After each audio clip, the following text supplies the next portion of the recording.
Step 1, check kung may lock. And then, ipupush mo lang ito pag ganito.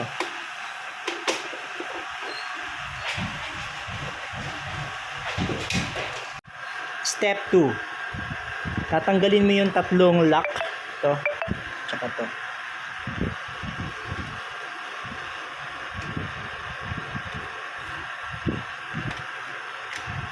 Yan. And then, makikita mo na dyan yung CPU fan, yung mga ports, and then the CD drive. Then, remove the cables. Okay, so once na ma-remove mo na lahat ng mga hard disk cables, data cables, power cables, we have to remove the drives, CD drive and the hard drive. So, tinanggal ko na yung SATA drive. Ito. So, remove the CD drive. There. So, merong lock dito yan eh. Yung hard drive na to. So, i-unlock muna natin siya.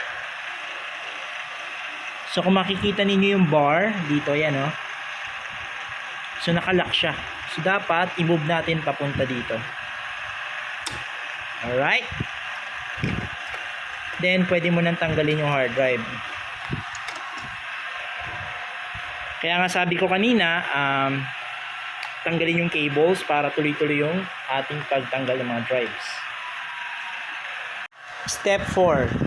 Ito ay kung merong graphic card yung ating system unit. So ito, kung mapapansin nyo, kung i-analyze ninyo, paano tatanggalin, talagang mahirap. All you need to do is to exert force pabukas. Okay? And then, tatanggalin na natin yung graphic card.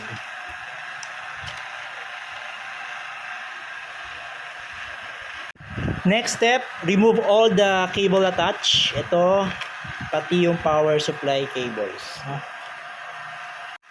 Next step is to remove the heatsink and the CPU fan. So we are going to unscrew this in cross pattern and then remove the heatsink. And by the way, in removing fan, you have to press this bago mo siya hugutin. Okay? Don't apply exert force dahil masisira yung lock. Luluwag siya. Okay?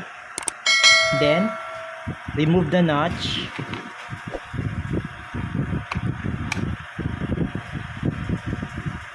And remove the old processor.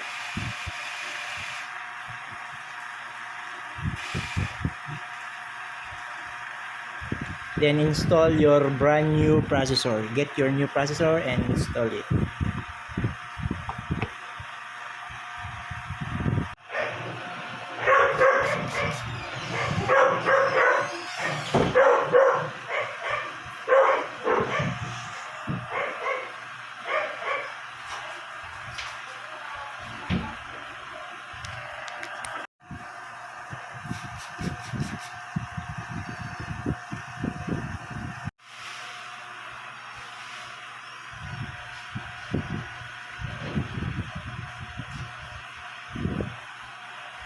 Huwag yung titigilan hanggat may natitirang mga small particle ng mga thermal paste.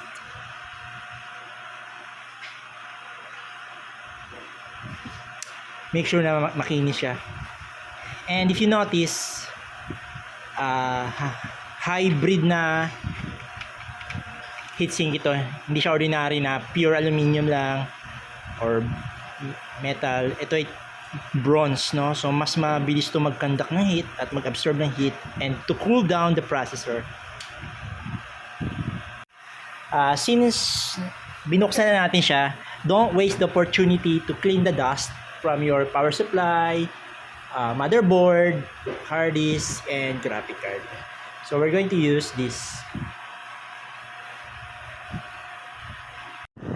Pero kung meron ka naman blower,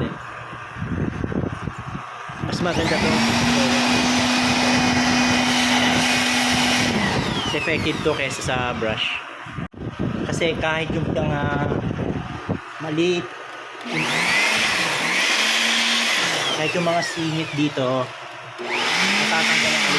matatanggal lahat ng alikabok, lahat ng mga singit-singitan.